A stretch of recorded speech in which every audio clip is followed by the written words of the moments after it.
I'm doing well, NightFiree, and it's funny meeting you here again on this day. I feel like it's just happened recently. Were we just here? What? Anyways, no, I'm doing well. It's good to be here on a Sunday night, and I think we're in for a really solid matchup tonight with these two teams, Mayhem versus Aimless Gaming.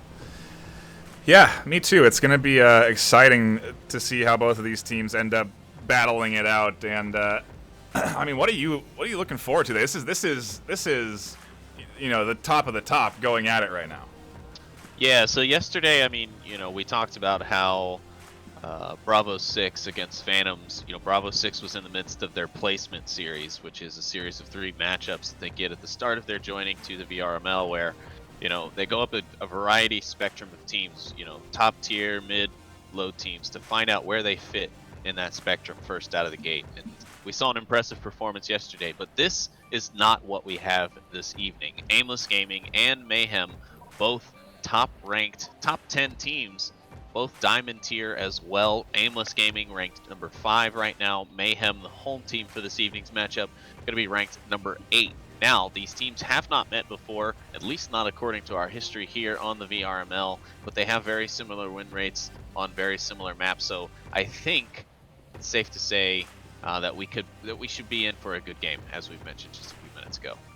Yeah, and I mean, this team, this ALG squad, has obviously been around since Season 9, but they're still relatively fresh as a team to the league. So for them to be doing this well in Season 10 is really impressive. We've been keeping a pretty close eye on them. We've managed to cast a couple of their games. We obviously hopped on their first one against Animal House in the return of Season 10, and they did really well against Animal House. Now they go up against the likes of Mayhem, and it's more tests for this ALG squad, and it's very interested to see what we're going to get today. Apologies for any technical issues we were having there on my end, at least in terms of the audio quality. I think it's sorted now.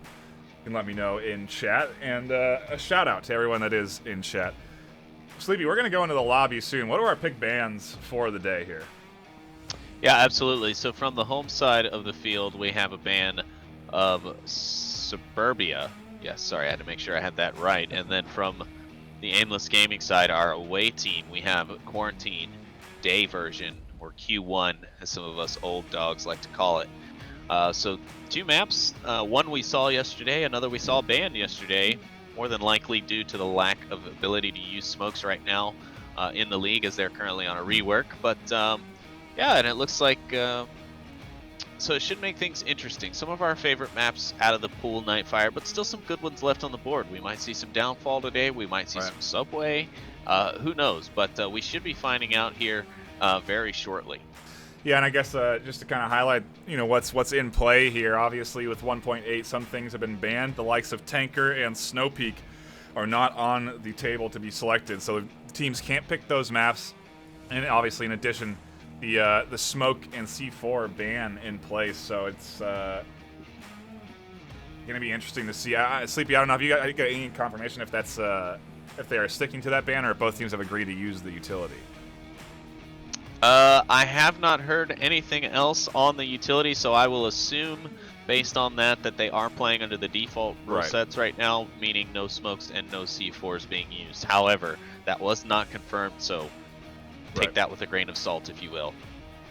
Yeah, we hopefully will have, we'll know once we get into the game, right? And speaking of, we are going to take a brief break here. We'll get everything sorted into lobby, and we'll return with map number 1, Mayhem versus Aimless Gaming, Season 10, Week 6. Don't go anywhere. We'll be right back.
Yeah, Subway. A lot of folks been avoiding this map just simply because it can be a bit of a bear, just as it is.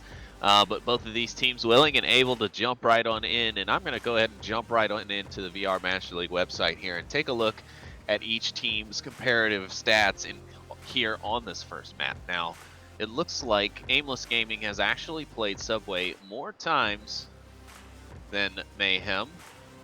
However, their win-loss rating is lower. They have a 61% win rating versus the Mayhem's 86%. Granted, those game numbers aren't the same. Subway being played 14 times by our home team and 18 times by Aimless Gaming.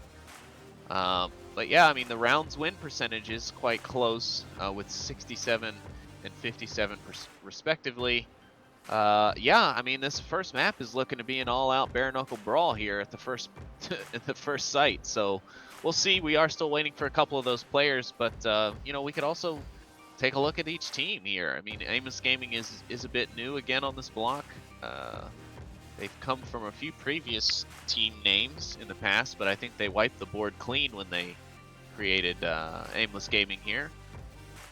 But in this season, they've had a fairly solid lineup of teams they've had to play. Animal House, as NightFiree mentioned, as they came back from the hiatus break, they won that one 12-6. They've played Rough Riders, Warfare, Entity, Supernatural, Fury, and Dead Logic. So you can see that the ranking of the teams was growing as they started to play, and then they got a lot of experience playing in that hiatus tournament itself, and actually did quite well even up until the finals there. So you really can't put them out of this matchup whatsoever. Mayhem, of course, being around now since season 4. I can't even believe that anymore. They've been around that long, but man, they really do know how to play. They play smart, they play well, and it shows. They've been up against some fairly tough teams as well. Animal House also, Global Chem, Fury, Ember, SEAL Team Bravo, and G-Men, who they did commendably well against with an 8-10 scoreline. And if any of you out there have seen the new G-Men this season, they are animals. They are playing really well right now, so you got to watch out for them. But yeah, all I'm seeing from the stats, NightFiree, is we are looking for a banger.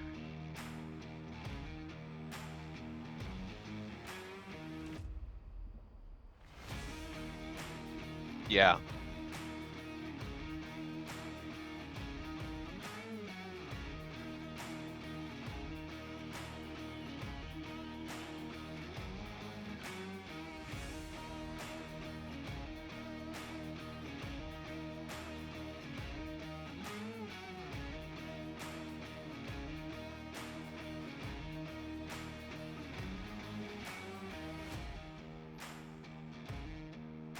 Right, which is why I brought it up. Absolutely, yeah.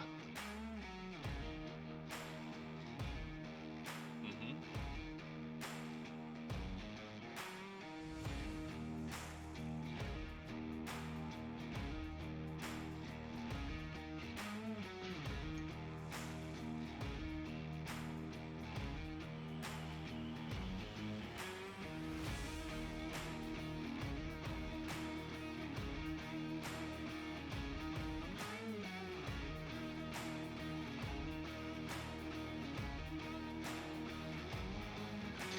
Absolutely. We will see. I mean, kind of like how we saw yesterday with Bravo 6 versus Phantoms. We're gonna see, like, is this kind of the ceiling of the Aimless Gaming team right now, or do they have more? Do they have what it takes to be that #1 team in the NA, or that #1 team globally at the end of Season 10, which is just a few weeks away? I mean, it's not that far away. But anyways, we're here and we're rolling into map 1. It's round 1, and Mayhem will be on the offense as we are here on Subway. We have a hyped up ALG squad. I heard some loud cheering coming in from Susan to get psyched up for the upcoming series. It is an important one, and let's keep an eye on Seaquick because he's doing a very fast early strat. Teams got to be aware of this, and if you're again, something that I don't think we saw regularly until 1-8, but players pushing up to this upper area and instantly covering the stairwell. Some players aren't ready for how quick the Volk can get up into this position, and oftentimes it's an easy pick for a defender like Seaquick, but you can see Mayhem has opted to avoid entering in through this lane, most likely because they know of the immediate threat if they were to challenge.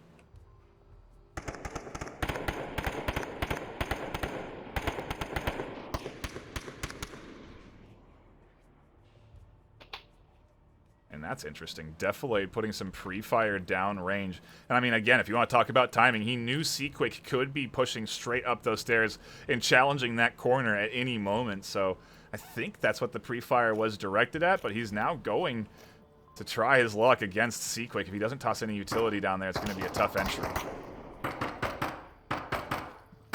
A lot going on, a lot of spread here from the Mayhem offense. I've been actually following Potato Bot downstairs here, and he's gone pretty unopposed. I do believe Virus above had called out him and Monarch's position downstairs, but they're not going to really encounter too much defensive trouble until they at least reach the stairwells up to that mid platform, which for them is good. They are being a bit too cautious right now in their pacing. I think they should maybe step it up a bit, as the rest of the team is much closer to the objective point at this time than they are.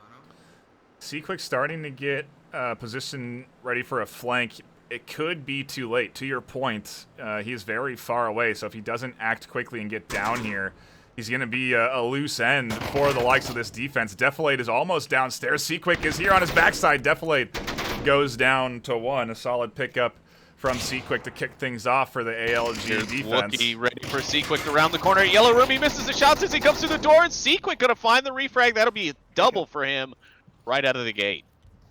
Really big pickup there. He didn't pause at that entry to the doorway, kept sprinting past, and Wookie can't find enough shots. Could be the body armor coming into play there. Certainly become more effective with recent updates. We've seen teams pick it. Seaquick scoops up a third. Potato Bot goes down on the bottom.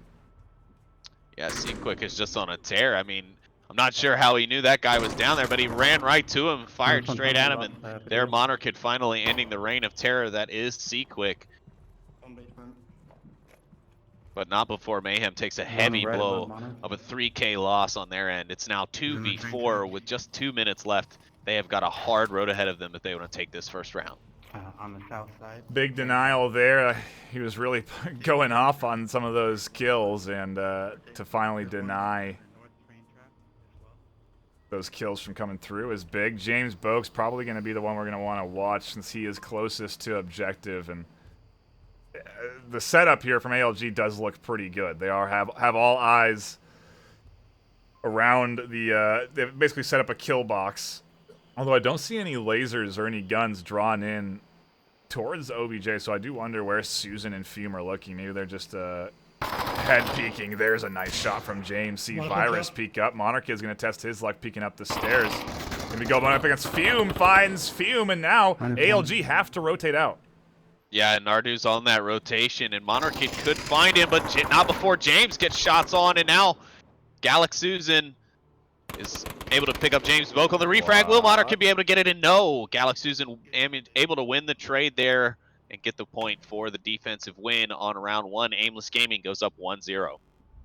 We are off to the races, Sleepy. That was looking dire for the likes of Mayhem, but they did so well to bounce back from a very rough start. You had Seaquick really running through that offense, his flank paying off huge. You know, many dividends, yes. Gets 2, then blasts downstairs, scoops up another. I mean, really nice job. Almost got himself a 4th. He was looking for the quad, but couldn't quite secure it. And then to bounce back from that as a team, as a duo, very nicely done from the Mayhem squad. I mean, team. I'm excited for the rest of this series.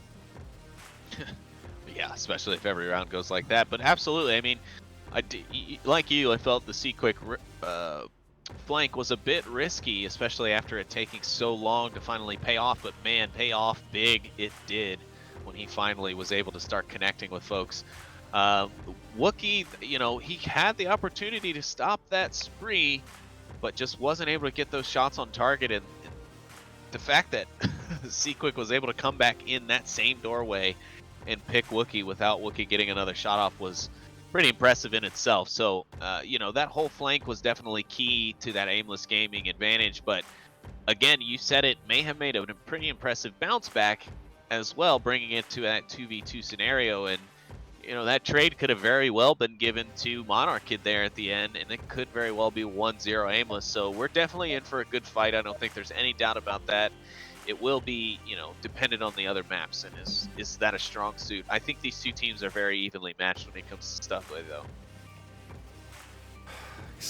Exciting round 1. Now we dive into round number 2. The action continues to be, I mean, I don't know. We'll see. Hopefully pretty good, but what a start. I'm excited to see what ALG push out here on their offensive push, and it's looking like a 5-man press bottom floor. Yeah, full stack going downstairs. C-Quick, very energetic. He is quite loud at the moment, but it's good. That's what you want. You need your, especially if I believe he is their captain, so that's definitely what you want to see in a captain. You got to keep that spirit up, got to keep that morale high, even when you're winning, because you can't just get complacent when you're on top, because that's when, you know, the swingbacks happen. And Mayhem is definitely a team that will take advantage of that complacency, of that laziness, if you will. Oh, I mean, hey, how can you not feel good after a big triple like that, almost coming into a quad no. at the start of a round, you know? Yeah, no, I'm not taking anything away from that. Again, that was a great play. But yeah, you got to make sure that even when you're on top, you're level, but you're still hype, you know? Yep, absolutely, yeah. The, again, you know, it's something that separates a veteran team from a rookie team in that sense is just, you know, players being able to adjust to either doing well or doing bad, because you'll see a 3-0 lead get squandered quickly by a team that can't hold that, you know. So it's not it's a big mentality component of the game that people have to focus on, and I'm curious to see if ALG can stay focused as they do have a great start to round 1. And Fumes down here, James did seem to have some sort of indication that he was looking down this lane, but maybe giving him more time will open up more opportunities. There come the shots to the shield.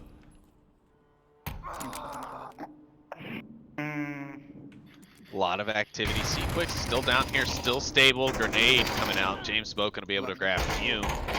And I think this was a problem that I had with Aimless in their match against beginners in the hiatus tournament, was their spacing. It's great that they're able to run together and cover each other like they do, but one good grenade at the wrong moment gets their whole team. Shield has been scooped up, and I think what we saw there, oh no, we see here is a botched nade from James.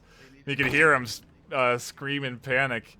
Down he goes, killing himself. In the meantime, C-Quick has pushed up and is now in a dangerous, very dangerous position. He can charge through towards objective, and you can see Monarch has vision down in from the stairwell.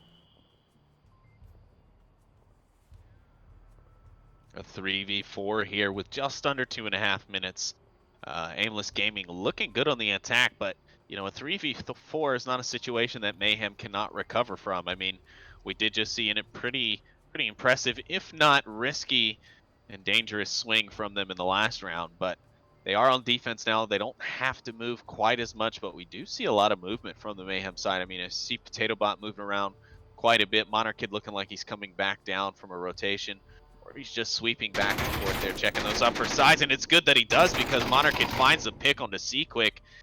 Galaxuzen trying to return the fire from the north stairs from the basement, but no connections made.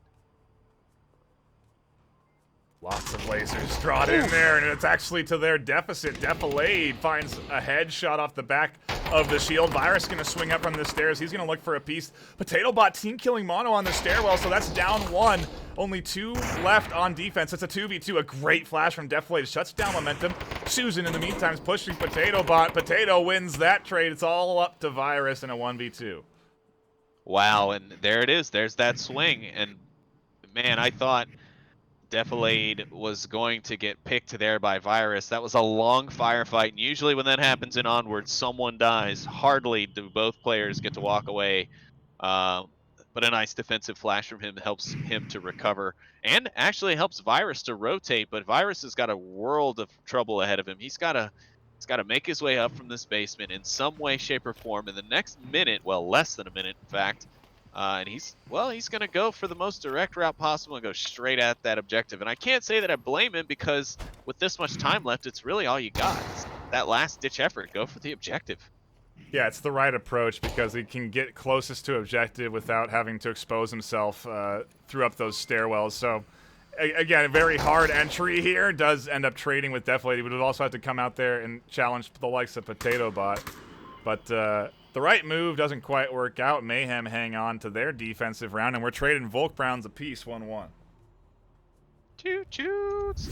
Everybody hop on the Volk train. 'Cause that's where we're headed. But, I mean, Subway is kind of always trended that way. If you really read back through the history books, it's not been as much the case since the update, which added all the newer routes and things into the map, but it's still always been fairly easy to defend in Subway. That last objective we've seen, and it may be this next one, the North Stairwell objective, are still arguably the two most difficult to defend, I guess. But potato, potato. One man's trash, another man's treasure, all that sort of stuff. Like, for what's easy for some isn't easy for others, or you get it. you got it. Yeah, absolutely. And at this point, I'm just here for the ride, right? I don't know what to expect from either one of these teams. We're going to a north objective, so I mean, if you really want to talk about things about to get crazy, or how crazy this back and forth has been so far, it's going to get a lot wilder with this OBJ as we get into round number 3. Yep, Mayhem back on the offense, and this should be a fairly quick engagement. We'll see if Aimless plans to confront them at the top of the stairs in the south. More than likely, we'll see one or two come out, and since flashes have become such a popular meta with the abolishment of smokes for the time being, we'll just call it a suspension of smokes. I think that's a better word for it.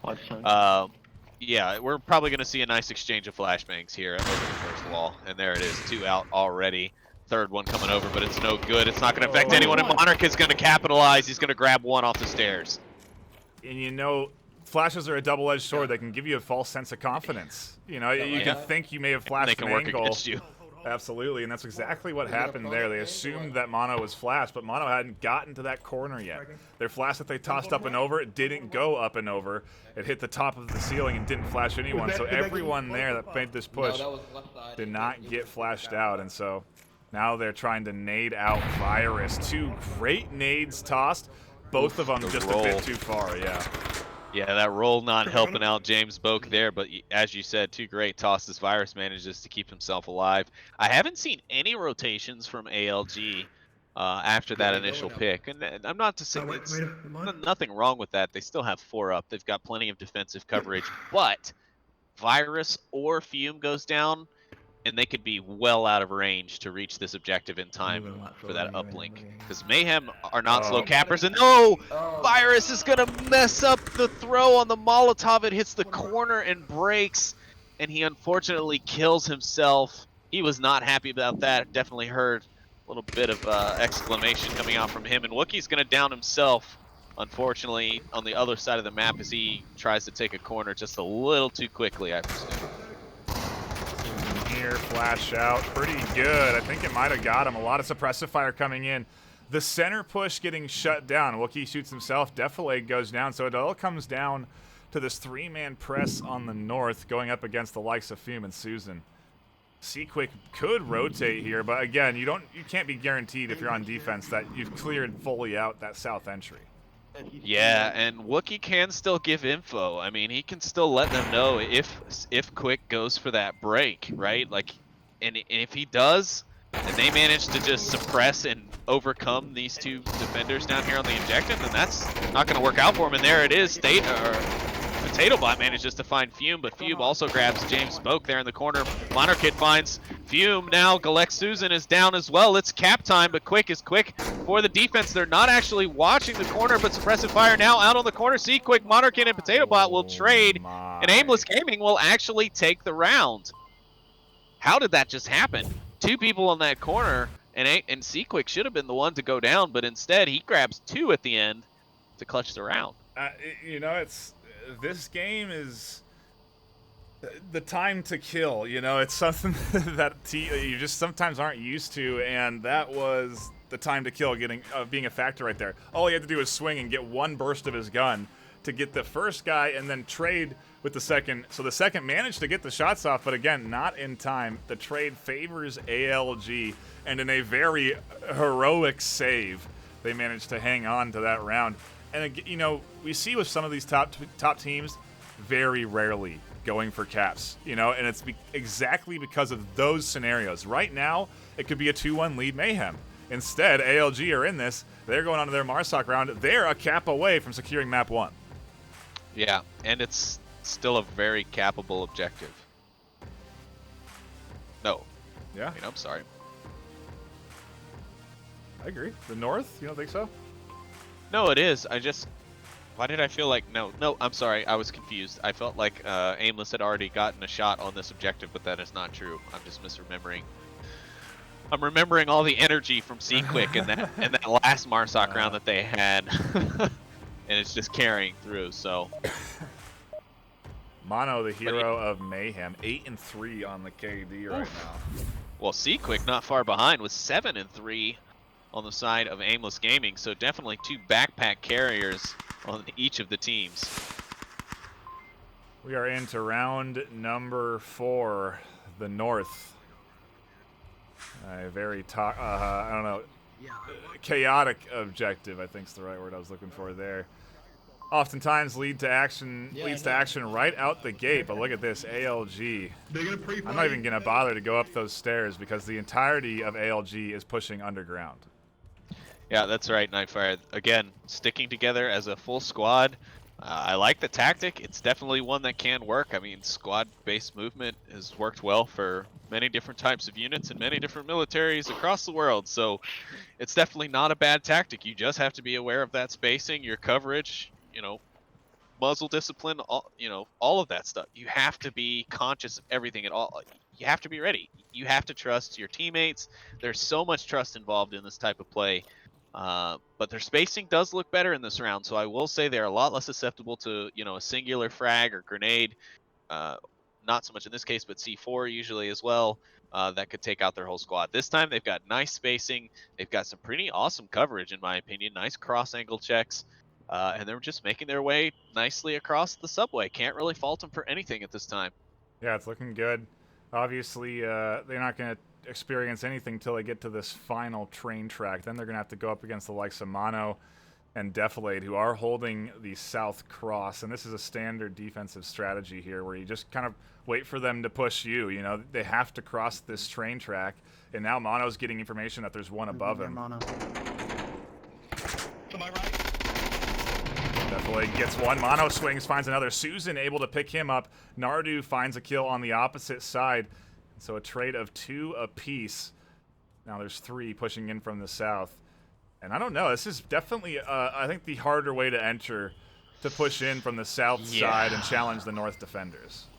Yeah, not only that, but they really don't have any rear security at this time. I mean, if they just send Potato Bot up those north stairs, or those south stairs, sorry, north stairs, I was right the first time. They just push that Potato Bot up the north stairs, have him wrap down that center platform. He could actually drop in behind this team and start causing some damage, but I do agree that this side is not the easier of the two in order to approach and try and cap this objective. There's the frags, there's the flashes coming out from both sides. And Nardu going to try his luck as first man through with the shield. He's going to see Wookie and give that call. The thing about James' position, which I do like, is he can quickly go dip back and forth. Oh, and throws a great nade. Nardu and Susan down. Virus has to recover this for ALG, and he has to do it quietly. He can't let anyone know that these reses are coming in. He can't afford to allow those confirms to come out. Down goes Nardu. Susan's still up, but Virus has to cross the entirety of this south to get to Susan, so I just don't know if that res is going to come in. It's unlikely that it does, but he does pop a flash out there to try and at least deter them from peeking or stop whoever may be hard watching that angle, but Wookie is trying to get a peek. Virus takes a few shots. That'll give him some information. You know, they'll be able to figure out based on that trajectory kind of where he's able to shoot from and where he might be. James Boak now trying to engage a bit from the tight section by the vending machines. Virus happens to fall off the platform there. And now a minute 30 left. He and James both go at it, but James able to find the shots, and Mayhem grab a defensive round to tie things up 2-2. All right. The back and forth continues as the Volk rounds continue to be traded. I couldn't ask for a better series to tune into tonight, as our Sunday is kicking off with a bang. Sunday night, we are in for a good one, Sleepy. It sure isn't disappointing for an end of the week matchup, that is for sure. But I mean, what can you expect when the teams are ranked 5 and 8, right? Yeah, there's a little bit of change here, and sure, there are a few moments where smoke would have been beneficial to both of these teams so far this evening. But I've actually been really impressed with how teams have been able to adapt so far to the suspension of the smoke in the C4. We all agree it's not a perfect system, but it's what we got, and we know that the developers are hard at work on it. So, you know, it's been an interesting change, and that suppressive fire that we've mentioned being so underutilized until this point in time because of the suspension of smokes has been really great to see, because, you know, we talked about it again yesterday a little bit. It was something that even before this was underutilized by a lot of teams, and it's good to see teams able to finally pick up on that stuff.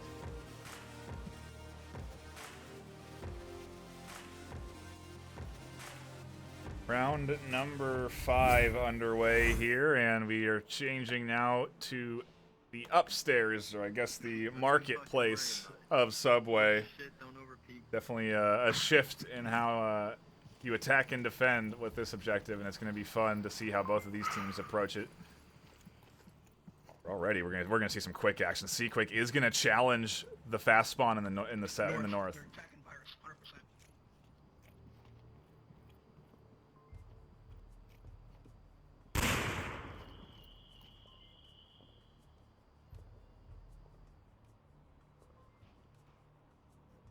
Virus down the alley. He's already called out that they were approaching his direction. So that'll be some information for the Aimless Gaming squad as they try and figure out where exactly this Mayhem squad is coming from. But as you can see on your mini maps there, folks, Mayhem has split in a 3-2, and Monarchid just seconds away from being taken down by C-Quick as C-Quick peeked this corner. But now Monarchid will have the advantage as he holds this angle, waiting for C-Quick to rotate back up, and there it is. Will he find the shots first? Yes, he does. Monarchid takes down C-Quick. -1 horseshoe. He is unable to confirm those. The body does roll down the steps. Wow, and you see Quick calling out in very I need a frag. elevated tone that the push is coming. I think that gives Virus a bit of overconfidence as he swings, and down he goes on that swing. And, you know, the panic comms can end up backfiring in this case. You know, Fume here getting a lot of information, but it can be sometimes too much to process, and so we'll see if Fume is able to react accordingly. Yeah, and another thing that C-Quick should keep in mind is that volume translates over the radio, so him yelling is definitely very loud for his teammates in their ear over the radio. But a nice nade comes out, finds 2 members of Aimless, and, or no, there was a finish off, and Mayhem gonna clean up in their Marsoc round with nothing but kills as they take the lead for the first time in the map, 3-2. Now that was quite a impressive performance there from Mayhem. The way they approached finding that early kill to have the offender sit in that lane waiting for a potential Virus to swing. Then they find that kill, the nade on the south. Very solid offensive push there, doing exactly what they needed to do. I think C-Quick challenging this lane out the gate might have been the right choice instead of waiting for them to push the corner, because oftentimes you can really catch some super exposed offense, you know, pushing out into this lane. I think he probably could have had 1 or 2 shots there, but either way, you know, it's we have that ability. We really have that sort of hindsight and a different perspective. So, you know, they're not seeing what we're seeing here. That's for sure. Yeah, absolutely. I mean, there's also, you know, in that situation where you've got that offense that splits entirely north-south, there's that mid-round option. I mean, C-Quick could have held on there for a second to check for a hyper-aggressive push in the north or in the south. But then after that, he could have, you know, tried to go for a walk, you know, go down that midsection and come up behind the north and south push on the offense. So we'll just I have don't to know. see how it works out, because now Aimless Gaming will be on the offense, and we'll see if their have a typical flashlight. offensive strategy holds I have true, two and see if they boxes on send me, all right there. 5 in the same direction.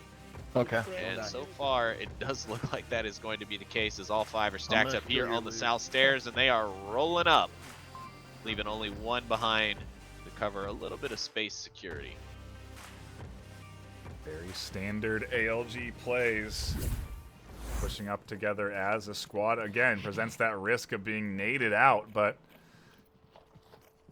also Yeah, the gives you that, spacing like, a little close. I mean, a nicely placed grenade between 2 of them could do what we saw in the last round, but it's better overall, which is, you know, better to keep all 5 of them from dying, because there was a few rounds where they were all 5 of them within 2 feet of each other. I'm like, that's not what you want, guys. But yeah, doing much better this time. A nice approach there on that corner with a well-placed flash over into the trash bags area, where you commonly would see a defender to watch this current, I like to call, barbershop corner. And James Boak actually going to catch out quick, see quick, the rather dangerous play. There comes a flash out. That team should be blind. The blind fire, and Defilade will find 1, but the grenade from James will actually be the thing to kill Defilade. chaos here in the streets. As kills come in from Potato Bot, James finds himself a final nade kill, and Mayhem run away with the final 2 rounds of this series and take map 1. Wow, that was really impressive. I mean, James technically getting 3 kills with the grenade, because 1 was his teammate, and then he had they really like piling up those grenades on James Boak. Let me tell you, he has been tossing some really beautiful nades. But overall, I mean, you can't fault that. It was a good attempt from Aimless, but they just didn't have it. They weren't quite ready for it, and James managed to find that pick, and then things just started popping off, and next thing you know, it was just over. But overall, a great effort from both sides. Mayhem taking, of course, the map, but Aimless Gaming putting up a heck of a show there in the first map of this series. Absolutely, a very solid map number 1. And, you know, again, we talked about it. You know, you have to be able to work off of success. You can't get too carried away. You can't get too hyped up about some good wins. You have to stay level-headed and calm throughout a series, throughout a map. And maybe that's what we saw there. Maybe ALG just getting a little overzealous off of their really good first 2-round win, you know, off of their 2-round wins, and then I don't know. I'm not sure what happened there. Mayhem just seemed to be more prepared for that objective and really did great on those 2 rounds to win them very quickly too. I mean, those 2 rounds were done, and you know, by the 3-minute mark left on the clock, so within 2 minutes. And now we go to Cargo for map number 2. I mean, what do you think of this, Sleepy? The close quarters? How is this going to shake out? I think we're going to see a bit more speed again, a bit more aggression from both sides, because, and I was just going to say this after your last statement, neither of these teams are afraid of aggression or speed. And I mean, we saw a little bit of that in the last round, because just as quickly as, you know, Mayhem were able to get the advantage, Aimless was able to make some really good pushes as well. So there's really no telling who it's going to come out to. I could go back to the site and look at the stats. That's probably just going to tell me that this next map is going to be just as close as the first one. However, Mayhem's... I really don't know. At this point, and after watching that first map, I really think it's a toss-up. But you could say maybe Mayhem's experience overall could pull it out. Their ability to keep calm and play, you know, to their advantages while even when the chips are down could come into effect.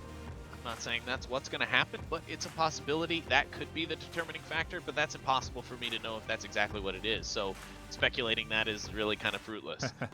But yeah, I mean, I can't say that Aimless Gaming doesn't deserve to be playing Mayhem, because they definitely showed that they are of the same caliber of Mayhem play so far. Oh, they've done great, and you know, obviously something to remember too. That was Mayhem's map pick, you know, so arguably they should come out of there on top and take it. Now we go to ALG's map choice. They didn't pick side, and if they did, they've chosen Marsoc. So I'm assuming that they've picked the map, and Mayhem have chosen Volk. And I mean, we're going to kick things off with a Diamond OBJ. This is definitely one of the more toxic objectives on Cargo, or more volatile. I was going to say toxic. I don't know about toxic, but yeah, definitely a high action objective. And you can see already with gunfire coming out from both sides. Now here comes the flashes in from the ALG side. Theta laying down a heavy suppression And here's more flashes out. Galaxy Susan finds Theta. Quick finds Wookiee. Galaxy Susan finds Monarchid as well. And Fume's going to grab. Goodness. They are on objective. Oh, almost free and clear, but definitely going to pick up Fume and stop the cap. Virus could have the opportunity to stop it here, but Galaxy Susan inside. Not going to matter. Quick finds Defilade, and that's all it and over. Just a few seconds on the map, and Aimless Gaming's up 1-0 on the Marsoc round. Look, suppressive fire is king in the current 1-8 meta. You know, if you don't have smokes to get you across angles, then you're going to need someone with an LMG to keep the enemy's head down while you move. Seaquake was able to push all the way down that far tunnel, all the while suppressive fire coming in through the center cargo. And as soon as Seaquake pops out, ALG push into the cargo crate area and overwhelm on all sides. It was really well timed from ALG. A fantastic offensive push there on their map pick. I mean, really, that no other way of looking at it other than they've very much practiced that play in particular for this objective. That's what it looked like to me, at least. Yeah, well, I mean, you can definitely say that flashbangs. Sorry, wrong button there. You can definitely say that flashbangs played a major part in that push for Aimless Gaming there. I think there were like 5 or 6 flashbangs that went off from the Marsoc side, but that also speaks to that 5 for all and all for the objective playstyle that Aimless has, where they keep the whole squad together. It's easy to know that you're all in position when you're all around the same position. You know what I mean? You don't have to look at your map and check or call out on the radio to say, Bob, are you in position? Because you can look around and see that Bob's right there. Anyways, we'll start off this round as we did the last one. A lot of free fire, a lot of suppressive fire coming out from both teams, but Mayhem is taking it a bit slower, and that's going to prove to work out well as James Boak finds ALG Seaquick with a nice headshot cross map. Seaquick trying to cross that lane or exposing himself just a bit there. Does get scooped up. Lots of eyes on it, and the likes of Mayhem are playing this one very slow. And it's a nice adjustment, really, because ALG just came in guns blazing. You would expect that worked well for them this time. They're going to try guns blazing on defense as well. And so Mayhem have adjusted accordingly here on round 2. Found themselves an early pick and have the 5v4 ahead of them. A couple of nades just missing. Yeah, wonderfully taught. I mean, James has obviously been practicing those grenades, and Fume's going to be able to pick up Monarchid there as James Boak and Virus get into it, but evenly matched here. And we have seen aggressive defense, going back to your point, NightFiree working on this map, but it doesn't seem that that's what they're doing. They're more worried about defending that objective, and the first Rain Man grenade comes over the top. James but no effect. Swinging here, looking for some angles. Potentially onto Virus, gets the first kill. Susan has eyes on, finds the kill. Defilade with a quick refrag. Nardu very quickly reses. Defilade's pad out on corner. Is Nardu aware? He's punching in the code. Nardu swings, very wise of him to do so. Tries to find Theta. No, Theta finds him. Virus going to be the final defender. Picks up one. It's going to be the 1v1. Wookiee swings wide. Mayhem on the board. Wow, that was a very close call there for Mayhem. They almost lost the grasp of that round, which they had a pretty commanding advantage on there as we got into the final seconds. A good defensive hold from the Aimless side there to get it down to the 1v1, but Wookiee, hearing everything unfold, he knew to pre-fire as he hit that corner, and that's exactly what he did. He managed to come out with it for his team, but overall, a solid defensive hold there from Aimless. They really had to make Mayhem work for it. Had James not been able to get that pick off the side, kind of start the ball rolling on that last push, I can't really say that Mayhem would have come out with that round win.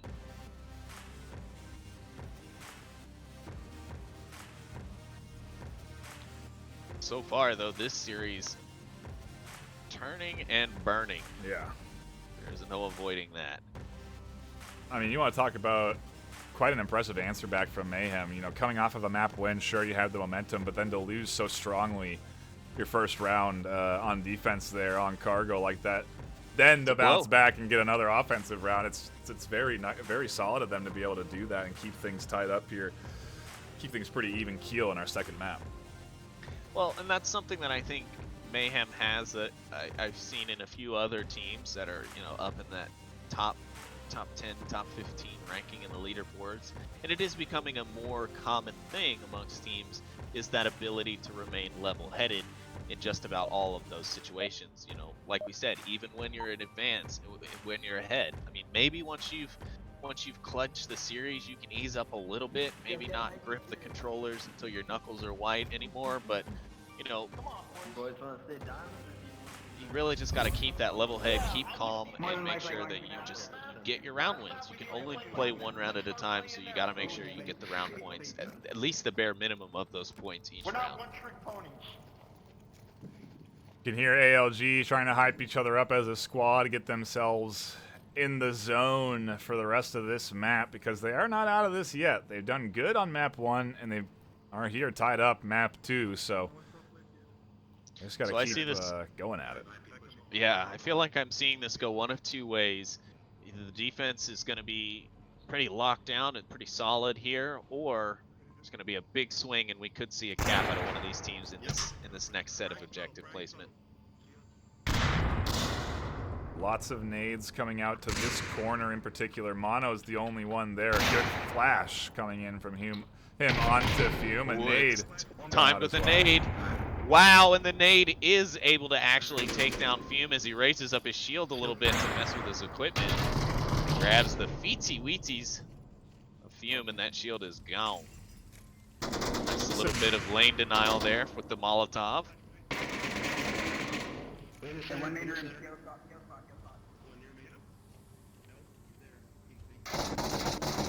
Monarch Kid walking out there, getting killed through the crack on the cargo container. That's going to give Aimless a bit of an edge here as they try and push their way out from the center. Z-Quick going to find James Boak and Defilade. Now James Boak going to find the kills there and return the favor. Virus now the only member left just like that. And again, just like in the round before, we're down to a 1v1 in a matter of seconds. It is Virus versus James Boak. And I think Virus is the one kind of carrying that Aimless team right now for...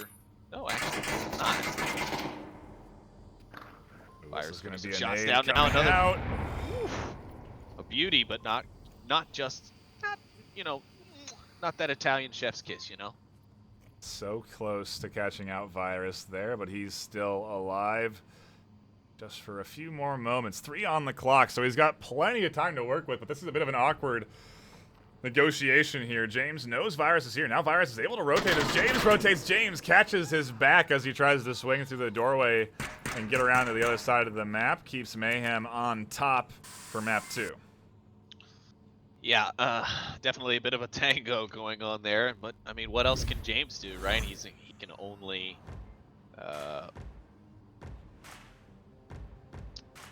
do but so much. Yeah, to defend that objective as the last man alive. Tried to throw the nade, that didn't end the round, so, and you know the guy's there, so you have to assume that they're still on that angle, and the rotation just very nicely timed. I think either one of his spots would have worked out for him, but I mean, geez, what a comeback from James there for him to swing through that tunnel, through that doorway there, and get the kills that he did, get that triple. I mean, that was huge because that was all of ALG on objective, basically. Yeah, absolutely right. I don't know how they've managed to really kind of get out of these situations, with the exception of that last round where Wookie managed to come out pre-firing. Yeah, Mayhem has definitely been in a few situations tonight where I've been like, oh, and they've somehow managed to kind of claw back and hold on. But Aimless has definitely not been making things easy for Mayhem tonight. There is no doubt about that. And Mayhem is showing that they belong where they are on the leaderboard by just playing their rounds and getting their round wins. Yeah, dude. See what they can do in round number 4. Free Fire coming in out the gate. Mayhem pushing up quickly to the center of the map, and I think Mayhem probably going to take it a bit slower than ALG. They seem to not be necessarily sprinting out the gate trying to get themselves into positions early. They're taking a little bit of time on offense, and it's something that if you're ALG, you've got to process, right? It's information for you to take in that the last 2 offensive rounds, they haven't necessarily charged at you. And so if you're on the defense, you're not going to want to necessarily charge at them. You just let them come to you, let them buy time, let them burn out that clock, and, put the pressure onto the offense. You're absolutely right. I'm actually really surprised that Mayhem is giving, or I'm sorry, that Aimless is giving Mayhem this much time to do anything on offense. I'm surprised that their aggression doesn't match on defense when we have seen that it works on this map. we've seen a few even beginners, I think, used very heavy aggression on this map in the hiatus tournament to good effect on Aimless Gaming, I believe. I mean, look, it's I like to think of it as very high-level mind games going on between these teams. You know, I like to think they are adjusting their pacing accordingly. You know, and each one of these teams is thinking about this and processing this accordingly. Okay, you know, Mayhem's thinking ALG's playing fast on offense. Let's play slow on offense because maybe they're going to challenge us on defense. ALG's thinking Mayhem's playing slow on defense, they're going to play slow on. Like, it's just so many mind games back and forth on both sides, trying to think and assess what sort of style of push is going to come That in grenade here. is beautiful for a kill. All down and out for Virus. Wow, what a beautiful throw there from James Spoke, and it's not the first one tonight he's been able to throw. I can see why they keep giving all the green apples to him. Here comes the return flash over the top from C-Quick. Lots of flashes coming in from ALG. Maybe feeling that pressure, thinking the push was going to come in here after that nade comes out. C-Quick nearly goes down. Luckily wasn't there for that nade to catch him. James barely able to escape from that with his life. C-Quick winging him a bit. He does call out that he's hit to his teammate. Monarch is going to try and rotate. He does find the trade. Zeta getting real aggressive. Yeah. Let's say he is here. He is looking for the objective, but instantly trades there. And C-Quick potentially resible. If Fume can get out and not get tagged, he can pick up C-Quick. The problem is he should be known. It seems like a Molotov gets tossed out over there at some point. Not sure where that's burning. It's right next to the center stack of crates. It's only going to kind of stop a center approach, but a very specific one. So the effectiveness of it could be argued, but we're not seeing Mayhem slow up their pace here. Again, their kill count is probably jaded considering they don't know that C-Quick is or was downed. Definitely just going to go for it, rushing in, and he'll get it before Galaxy Susan grabs the refrag inside red container. Now it's James versus 2. And he's run himself all the way back almost to his spawn. Has indeed, and I think this is the wise rotation, because I don't know, so much attention has been focused over on that opposite side of the map, and they've got their kills over on this side, so Fume still thinks James could be applying some pressure over on that side of the map, and it's drawing even Susan's eyesight over there for just a few moments, although Susan does seem to be checking down this lane from time to time. James actually could have an interesting route to OBJ.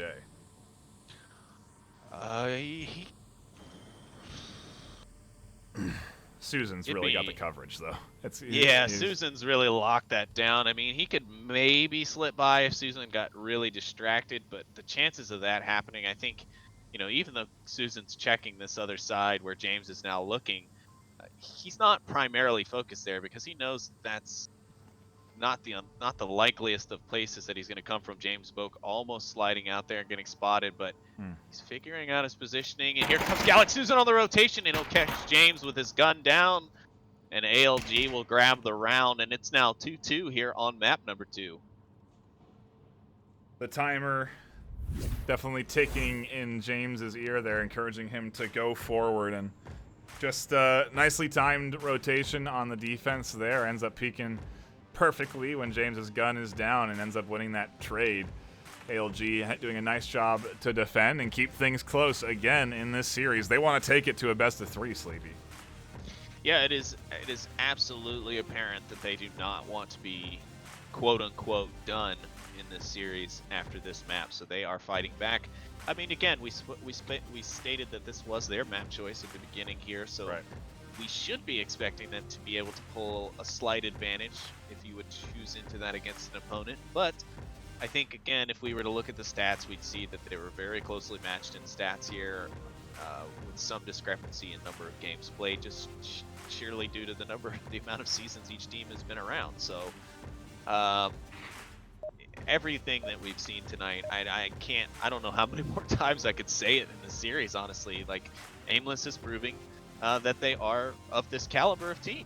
I mean, they're holding up well against Mayhem, and there's There's no cheesy smokes being placed through walls. You know, Yeah. I've not seen anybody hiding inside of walls like with most of their body. You know, there's not a lot of clipping stuff. You know, there's nothing shady seemingly going on. So there's really nothing to say about it other than they're playing well, and you know, kudos to them for that. A few bugs here and there, a self-kill every now and then, but otherwise a fun series to tune into. Out the gate, Mono's able to swing and scoop up one. Drops back quickly as a nade comes in. That's a good nade. Nardu quickly res though. Geez, a very quick res from Subin. Flashes coming out, and the pressure's still being applied from this three-man squad in the center. Yeah, well, as long as they have flashes, they have a chance. Flashes, very powerful piece of equipment if you use it correctly. But James Smoke gonna find Nardu there on his rotation out. Galaxy's gonna be looking for a refrag. A nice little pop of a flash himself, and he's hidden himself away inside the cargo crate. Another flash going out. Here, have another, sir. Utility barrage getting dumped out here, and this is the reality of 1-8, right? Flashes are king. So many coming out to try and deny vision, and if you're on defense, you have to be aware that you have to try and deny a flash from being able to catch you out. It does seem like they've been able to do most of that as Virus gets one. Susan's going to try his luck, but doesn't get any kill before Deflate scoops him up on the back. Monarchid's challenging Virus here. He's going to swing wide with a free fire and wins the trade. Mayhem, with 4 left alive, secure their Volk round. And it's looking a bit like the end of Subway. It's starting to. They still have a chance here on their next round to pull out a defensive win and you know, come back with a nice Marsoc round. We've seen him pull off Marsoc rounds in the series. It is not a hopeless endeavor for them. But yes, currently it is trending the way of map 1. That round definitely not seemingly going their way quite at all. In fact, most flash is ineffective. That early pick off the front from Monarchid. That one, you know, just chalk that up to one of those bad rounds. You know, that's all you can really do. Just chalk it up and move on. They do have, obviously, that Volk advantage, but we've seen Marsoc rounds get picked up here already. I would argue on this objective, I think, I don't know, actually. If Mayhem do that hard press up on the objective side of the map, it can certainly be tough to defend sometimes, especially if the flashbangs land. So we'll see. Crackers, that's what I like to call them. They've been throwing them around like firecrackers. Cough drops at a retirement home. There's certainly enough of them going off. Yeah. That's for sure. Yeah, that is no question. But, you know, I'd really like to see, you know, the amount of points that are put into flashes get put into just pure nades.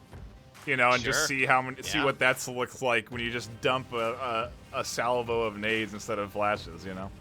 Well, and so there is I mean, there's definitely a lot of flash, and you know, most people are just filling their old smoke slots with flashes in order to keep themselves from accidentally bringing out a smoke. I mean, because myself included, almost actually every single class that I have has at least one smoke on it. Right. My day classes have 2 smokes always, and my night classes usually have 1 smoke. That's how it is. You gotta have smoke. I mean, smoke is a crucial part of the game, but you know, since it obviously has some things that need to be worked on, it's not here. So the next best thing you can do is suppress and flash, and we're definitely seeing a lot of the flashing. But like you said, NightFiree, I would like to see more of the work towards, you know, actually trying to root people out with frags. Like you can see James has been practicing, and I know he's been practicing this for a while, but you know, he's been very much working on his placement, and it's coming in handy quite well tonight. So if people work, you know, just as hard on adapting, you know, a flash placement or a quick chuck with a flash to a well-placed frag that could actually completely kill out an enemy defender or offender, you know, it's worth looking into. Absolutely. I think we had a bit of a false start of a round there, but also seems a drop on the likes of Mayhem. So we're waiting for the 5th to rejoin the Mayhem side, and then we can start back up into the series. But fun one to actually, tune into. NightFiree, You getting some info? it does. Yes, I was just communicated from James, the captain of Mayhem, that it appears Aimless Gaming is calling a timeout. Interesting. no other information other than that. Just a timeout has been called by Aimless Gaming. So You have one timeout and one tech timeout. Is that how it works? Or is it just one timeout in total? no, I believe you do have a total of 2. I believe think you one do is too. a short term and one is a longer period of time. I cannot remember the exact time. I believe it's Okay. 10 and 15 minutes or 5 and 10 minutes. One of those two. I guess I don't really know because we don't see teams often take a timeout like this, you know, or at least not a technical timeout. Oftentimes we see teams take a pause to gather, you know, have someone reset or something like this. This purely seems like ALG is taking a tactical timeout right now. Yeah, it's definitely seeming a lot less technical, a lot more tactical. Maybe they are trying to stall the momentum of Mayhem because they see exactly what we said, that map 1 is starting to replay itself. So maybe they're trying to recuperate, circle the wagons, and really lock down this second map. But we'll find out soon enough. Yeah, we will. And I guess while we wait, we'll cut to a brief intermission and await the planning of ALG to be finalized, and we can jump back into the round. It's an important one for them. They need to win this map to stay in the series. You're not going to want to miss it, so don't go anywhere. We'll be right back.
Well, we got false started there, Sleepy, but it does look like ALG is done with their timeout and for the most part ready to hop into the action. Now it seems like we are going to be diving in to round number 6 of map number 2. If you are just tuning in, map 1 has gone to the likes of Mayhem 4-2 on Subway. And here we are on map number 2, the potential series deciding round if Mayhem can secure it. So ALG definitely have the pressure on them and need to snag this round and the next to take it to a final map number 3. Oh, that does not sound right. That is true. They will. Already Mayhem coming out of the gate strong with some pre-fire. Are they going to bring the aggression time, or is it just going to be an aggressive push to the mid and trying to look for those early defensive peak picks? A lot of suppressive fire coming in from Theta down this lane, not allowing anyone to cross out onto objective side. Interestingly enough, no real push coming in onto that side, though. A great nade bounces off the roof there, lands down onto Fume. A quick res nullifies the nade and keeps things 5-5. Not sure what the plan is for Mayhem here.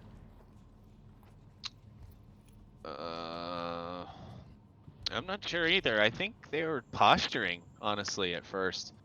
I was just checking to see if Aimless was going to get a little wild and crazy, maybe, after taking that little bit of an unforeseen respite.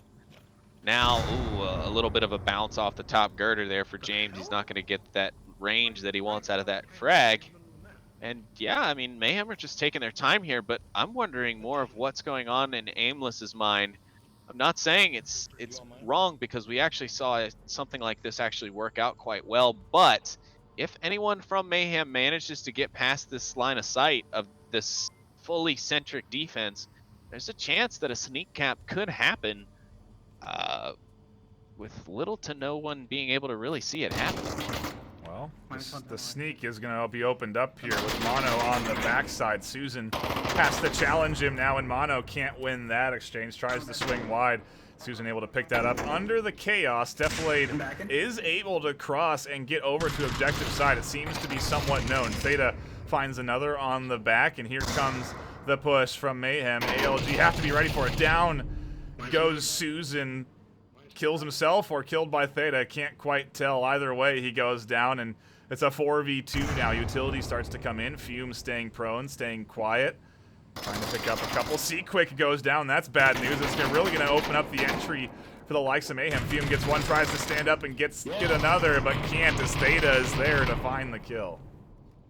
Yeah, and there you have it. Mayhem do secure the series for themselves. They can breathe a little easier. Now they don't have to worry about whether or not Aimless will be able to pull this one out from under them. And so we'll go to map 3 now, which appears to be Downfall. So a nice little bit of range going. I'm sure we'll see things slow up a little bit here. And we'll see if Aimless Gaming just needs a little bit more distance between themselves and their targets to be a bit more effective. Map 3 is going to take us to a bit more range as we go to Downfall. We've had some close quarters battles, and now we get to see what both of these teams are made of when it comes down to sniping and playing things in the wide open. It's certainly going to be interesting. Did you mute me again? No? I'm just kidding. Yeah, absolutely. You gotta watch your own mute button, buddy, not me. Yeah, absolutely. You know, a few new places added into this map more recently that we covered yesterday. The North and South Volk and Marsoc Tower that used to just be, well, towers. You couldn't go in them. You couldn't do anything with them. Now you can go in them, up them, look out of them. They're a pretty decent little spot, though they can take a little while to get up and down. So, you know, you could run the risk of being too far away on a defensive rotation. Otherwise, though, I've seen them be pretty awesome little spots.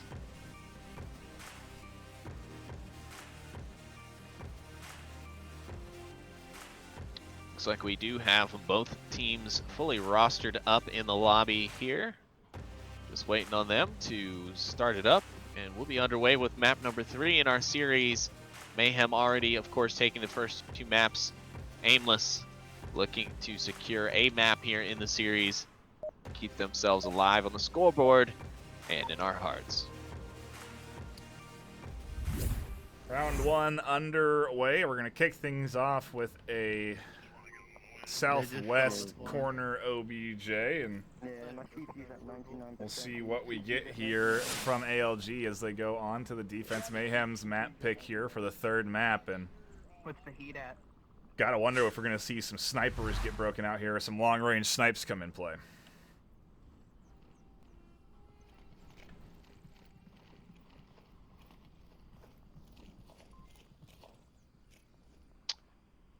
Nothing really too out of the ordinary, I'd say, here off the defensive break for ALG. No real avant-garde or really risky or unknown positioning coming from them. I'm assuming mostly because they don't have information that they want or need, but they also appear to just be kind of locking it down on the OBJ. Maybe they're just going to try and give up as few points as humanly possible here on this final map where they can. You know, on those defensive rounds, try their damnedest not to get capped on, not to get killed out, and just, you know, get every defensive point possible. Well, I mean, in theory, if they can get this 4-0, they can tie the score line. So they can really minimize damage done to their MMR and keep things pretty close overall. Be curious to see if they're really locked in here on this final map, or if Mayhem are going to come out on top on their map pick. But, I mean, yeah, I agree. I got to agree with you out the gate. Some very solid tucked-in defensive positions. They're really waiting for the likes of Mayhem to start to push down to objectives. So I don't think there's going to be any early picks, aside from potentially Nardu, who's testing his luck here in the window. Uh-oh, and it looks like we also have a drop on the side of Aimless Gaming. Let me see if I can figure out. It looks like Fume actually just dropped off and out of the map from right by the logistics truck. And so now Aimless Gaming will be down to just 4 members. I think Nardu's aware of that. He seems to be checking his tab. And I think he called out that they lost him, so seems that they're aware. He's also aware that he has eyes on him. Quickly gets a heal off after being tagged by the sniper in the shoulder or body armor, and tucks himself back in. Check the objective, but his position very well known. You can see a couple of lasers aside from just defilades getting drawn into his position over there.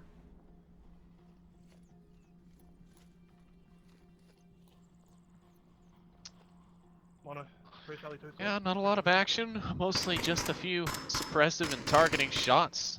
Nothing really downrange at anything specific. I mean, Mayhem is just trying to get themselves into position, and that is a task and a half, especially now on Downfall, as it's such an open terrain. You gotta rely on that suppressive fire. You need those LMGs. You need those guys with the extra magazines. Even, you know, a lot of folks forget that there are, you know, assault rifles in the LMG class, in the support class. And they come with extra magazines, which allow you to, you know, suppress windows, suppress doorways and things without running the risk of running dry on ammo. So never forget that. I mean, oftentimes I'll use my M16 instead of the 249 or the L86. That's what they call it in this game. Or SA58, whatever you call it. But yeah, I mean, there's a lot of different reasons for why there is what there is, and you just have to explore all those options. If you're better accurately with, you know, you're more accurate with an assault rifle versus an LMG, go the assault rifle route in the support class instead and see how you fare then. James taking up one of the newer positions in 1-8 inside the high tower, able to ID Nardu rotating around the backside of the building. You can also get an angle into Gale Susan if he so decides. Good shots from him. Pick up Nardu, and now you have Susan's attention drawn to this window, so it is going to be a risk for him to peek down there. Mono, however, can cross up. No, he can't see. Quick scoops him up. James finds the kill through the window downrange, and we're into a 2v4. Yeah, and he seems fairly aware of Sequick's positioning, as he does call out an approximation, and just after that, defilade across the map there in the center by the sandbags. He's going to find a pick onto Virus. It's all up to Sequick now, and he does find Theta, but Wookie making a beeline. He's got protection, he's got wall coverage, and Sequick isn't even rotating back towards the objective. This could be a cap. Yeah, Wookie's got pad out. I'm sure he's now signaled to the team. As you can see, defilade could find an angle on that position if he wanted, but he's not going to. He's just going to hide out, and he just needs to maintain that trigger discipline. And there it is, 2 points as Mayhem get the cap on that logistics truck objective.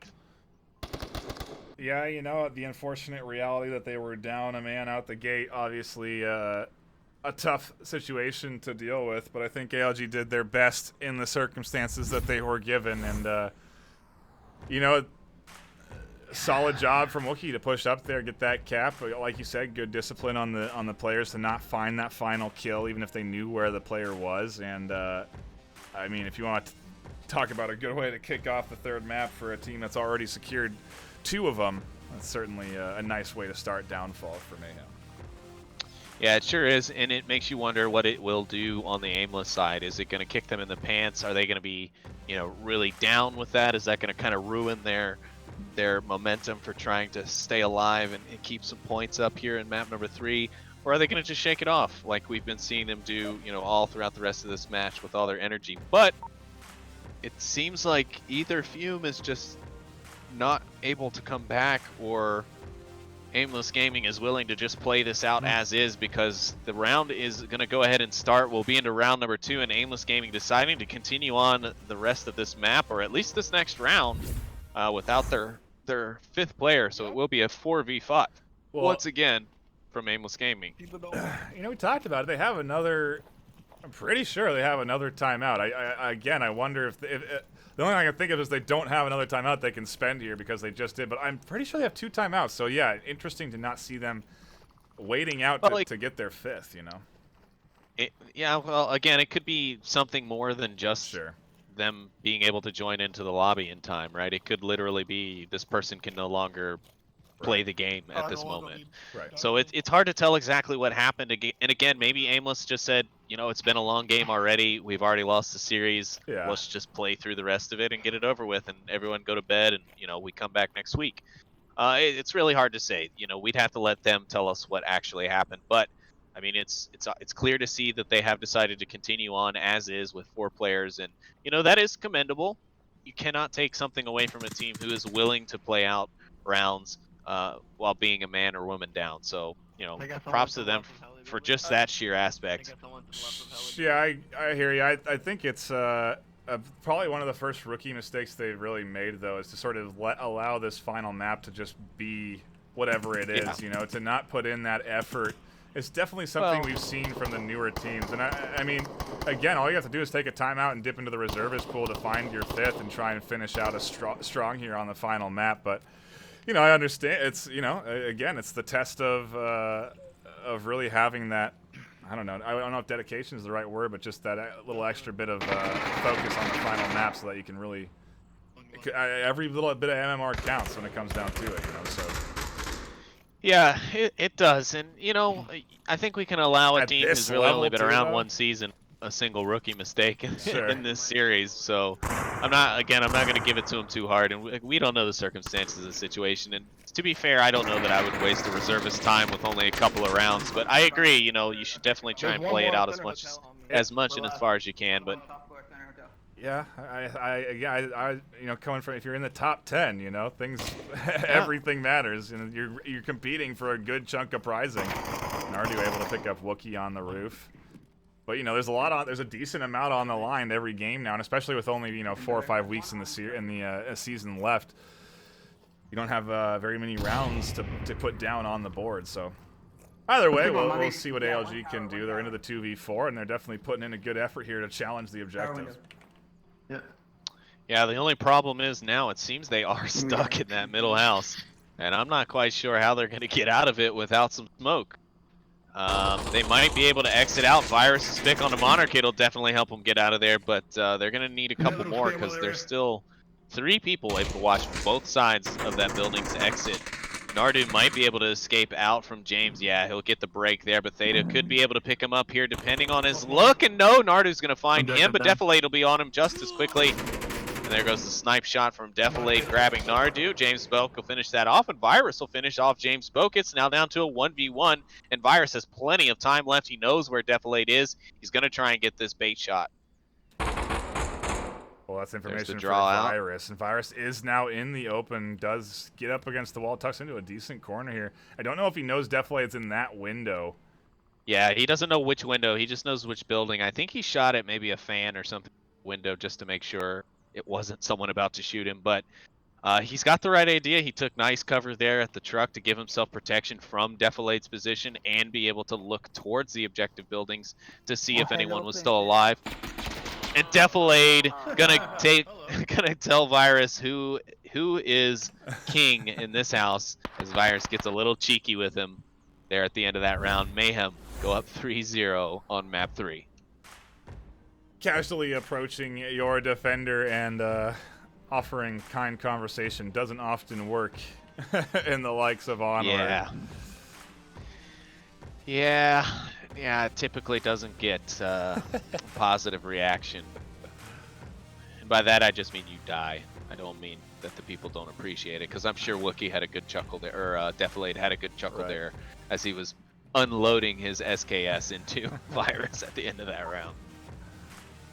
What could be the final round of the series?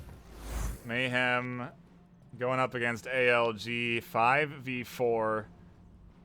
I'm very interested to see with this quick spawn what they do with it. But Mayhem have been looking good here on the likes of Downfall, and I don't anticipate that to change. So they're only 1 round away from locking this down. Are you rolling support with that weapon? Yeah. Okay. And here we are. The spawn box is open. The defense is on the move to their positions, and again, staying a bit more conservative, which is not to be surprising. I mean, they're a man down. Why would you play out super aggressively unless, of course, maybe you wanted to try something out, see if maybe an aggressive flanker will work for your team. Some teams can do it. Other teams haven't found as much Nobody success went with it. towards So the not necessarily for everyone. crate or anything. I bet he's running the same position.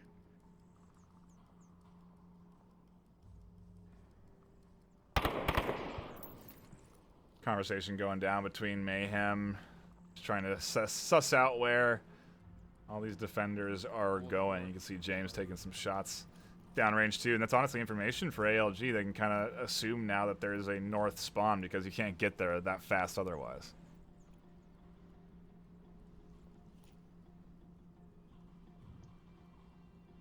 Well, we'll see. It's information that James, you want to just we do pick up over time, but it is usually something that's fairly commonly known, especially with the number of hours that I can assume that Aimless Gaming has put in to be, you know, playing at this level. Have you ever Right. played Onward on weed? Theta and Wookie having a good time here at the mid wall as they wait for, assumingly, their teammates to get in position, but could just be scanning the field for enemy contacts.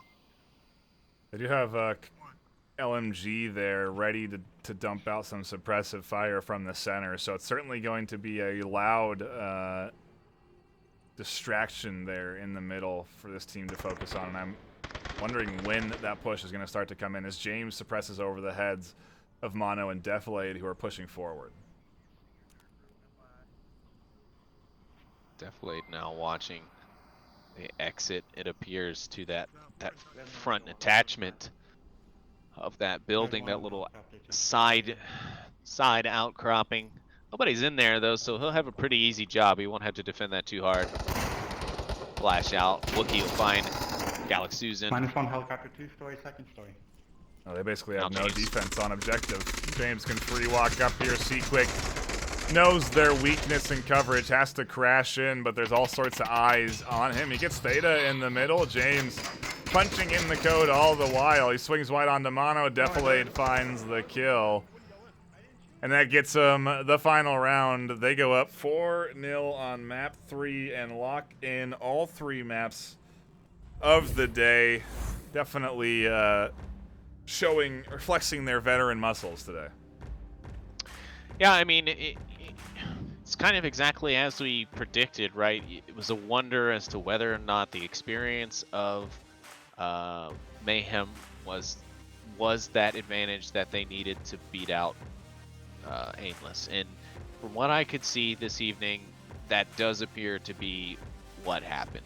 Yes, at the end, especially here on map 3, they faced a lot of issues with connection of one of their players. I mean, they basically lost him in the first round and then continued the rest of the rounds without him. So you really can't give them too much for the last map. But I mean, those first 2 maps were incredibly close. Great. Even though the scorelines split apart just a little bit, I mean, every single one of those rounds was just really good. The firefights, the 1-to-1s, the multi-kill streams that we were getting from Quick and others. I mean, you really can't fault anybody here. There are still some mistakes made, and that can be said for both sides. But I think we really got the game that we signed up for tonight when we picked up this Mayhem v Aimless Gaming. Absolutely. High tier action across the board. Very, very much so for those first 2 maps. Really fun to watch the action there and watch ALG duke it out against Mayhem. It's great back and forth throughout the series. And yeah, I mean, I'm very happy to tune into this and watch this one. Again, you got to keep the eye out on ALG as they develop over the course of the season. And when we get down into the season finals, they're going to be a team to keep an eye out for, especially if they're going to be competing for the wild card, or maybe they'll be in the top 6. Who knows, right? But exciting times to be an Onward fan, that's to say the least, because there has been a lot of good Onward action on the channel. Do appreciate everyone that has been tuning in today. A shout out to all the folks in Twitch chat that have been hanging out. Also a quick shout out to all of our sponsors: Rebuffed Reality, ProTube, VR Cover, Fix Gaming, B Haptics, Cyber Shoes. We do appreciate all of the sponsors that end up coming together to offer prizes to our competing teams. $3,500 in prizing on top of an additional $1,500 from the VRML. So lots of dough on the line for these top teams to duke it out against, and it's why we get such great Onward at this high of a level because these teams really have something to compete for. So a lot of fun to tune into tonight, and yes, Sleepy absolutely delivering on our expectations. But I think that's going to be it for us here on the desk. It's going to be more games next week, so if you're not already, make sure you're following the channel. That's going to be it for us. My name is NightFiree with 2 E's, my co-caster Sleepy with 2 3's. We'll see you all next week for week 7 of the VRML.